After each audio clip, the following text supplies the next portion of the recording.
तनख्वाह बढ़ा दूं? क्यों? किस लिए? बाबा इसलिए कि उनके घर के हालात में अपनी आंखों से देख कर आ रहा हूं कि 3 बेटियां और वाहिद कफील हैं वो अपने घर के। क्या करूं? इस फैक्ट्री में सैकड़ों ऐसे मजदूर होंगे जो अपने घर के वाहिद कफील हैं, उनकी बेटियां भी आने वाली हैं। क्या करूं? उन सबकी तनख्वाहें बढ़ा दूं? मैं यहां कारोबार चला रहा हूं, कोई वेलफेयर इदारा नहीं चला रहा। बाबा फैक्ट्री के और वर्कर्स की बात नहीं कर रहा हूं, वकार चाचा की बात कर रहा हूं। उनका और आपका रिश्ता फैक्ट्री के ओनर और वर्कर से ज्यादा भी कुछ है। वो आपके सगे चचाजाद भाई हैं, रिश्तेदार हैं हमारे। हाँ जी। भागेश को फोन लगाओ। जी। और सास बहू का झगड़ा देखो असल से अब तक रहेगा, डिस्कशन चल रही है और इस चक्कर में ये औरतों से मिलना मुझे तो बहाना चाहिए। बात ये है कि इसकी वजह ये है कि नहीं कुछ बहुत अच्छी बहुएं भी होती जो सास की सहेलियां बन जाती है। ऐसा बहुत कम होता है मामू।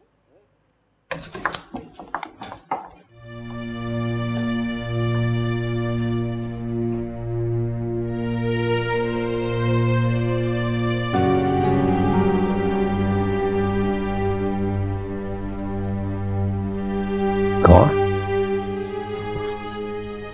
इल्म? क्या क्या बात है बेटा? कुछ नहीं। यहाँ मेरे पास आ जाओ। आइए।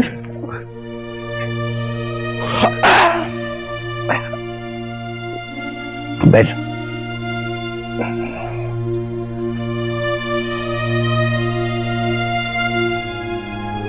तुम रो रही हो?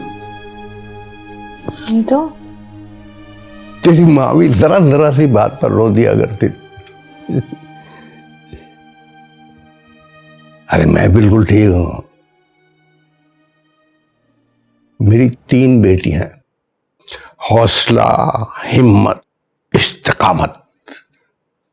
बीमारी तो मेरे नजदीक ही नहीं आ सकती। जाओ सो जा, जाओ जाओ।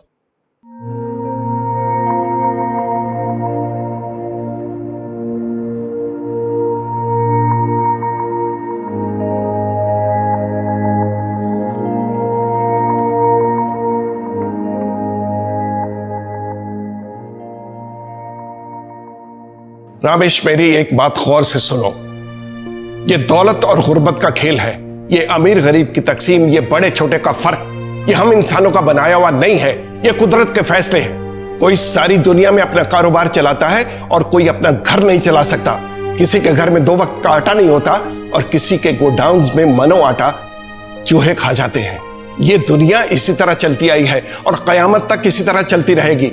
इस तकसीम पर परेशान रहोगे, ना तुम खुश रहोगे ना हमें खुश रहने दोगे। प्लीज अपनी सोच को बदलने की कोशिश करो। हम सॉरी बाबा, लेकिन मुझे लगता है कि आपको अपनी सोच पर नजरसानी करने की जरूरत है। कुदरत ने सिर्फ दौलत और गुर्बत ही तकसीम नहीं की, हुकूक और जिम्मेदारियां भी तकसीम की हैं। हमने दौलत में से तो अपना हिस्सा बड़ी खुशी खुशी ले लिया है, लेकिन एक हिस्सा जिम्मेदारियों का भी है।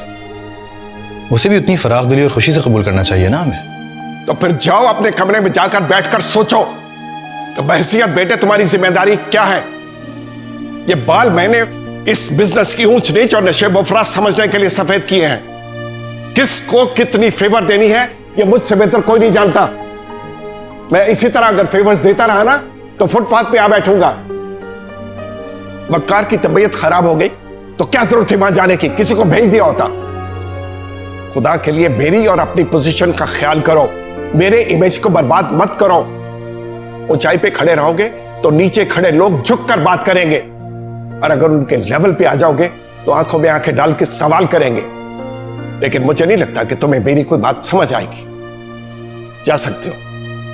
नहीं डैड, मुझे आपकी एक एक बात समझ में आ गई है। बिजनेस की ऊंच नीच नशेबा फराज इंसान के सिर्फ बाल ही सफेद नहीं करती, खून भी सफेद कर देती है।